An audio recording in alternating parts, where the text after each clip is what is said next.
JoJo's Bizarre Adventures Still Ball Run Episode 1. Finally, one of the greatest franchises of all times returns, clocking in at 48 minutes and 44 seconds. We're given a generational story. Netflix has done it again.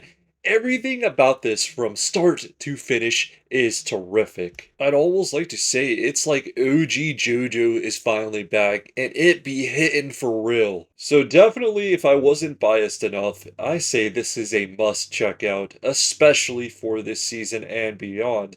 I feel like it's one of those things you gotta watch at least once in your lifetime. Okay, so now I'm gonna talk a little bit about this episode. The setting takes place in Western times, so I feel like this was a very good decision, especially with a horse race like this. It's really just a whole mood setter. I mean, honestly, we're going back to essentially what feels like OG. Some things are pretty unknown. Now, there is a character specific where things are a little more known. So now we just gotta go ahead and talk about some characters here. First up is Gyro Zeppeli. In my opinion, he has one of the coolest appearances, and he's probably my favorite. As of right now, stands aren't really spoken of, but he does have a gyro ball he can kind of use similar to a stand. This sort of has me wondering if all these different stand abilities that will either awaken or be there from the start are gonna just randomly appear, or if they're gonna be more subtle like this one is. But yeah, he is a fan favorite of mine so far.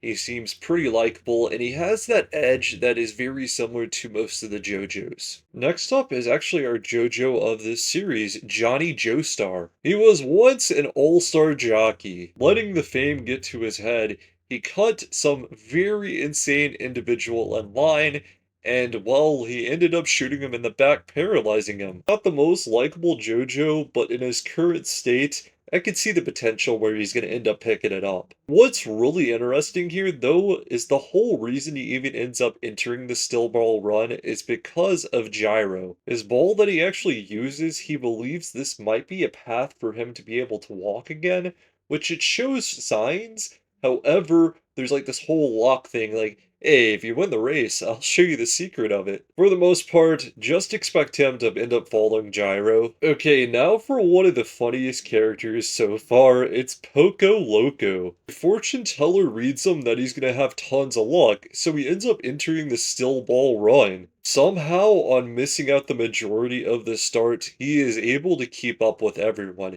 He has immense luck, which could be his stand, most likely, which we do get a hint he was hearing some voices. So hey, there might be some crazy stuff coming up. This is the last one I could feel that is a hero type of character. It is Sandman. He's supposed to be like a Native American, and he enters the still ball run specifically to run it all on foot. A lot is still unknown about him, but he could be possibly one of those cooler characters. I really shouldn't be categorizing them as heroes or even villains, but I'm gonna say this is most likely the villain of this series. It is Diego Brando, also known as Dio. They for sure made him do this like time stop thing, which is really just him turning to the side, which was sweet to see. I'm prepared for what's next for that Joestar feud. This really is like a wacky racers type of anime, and I can't be mad about that.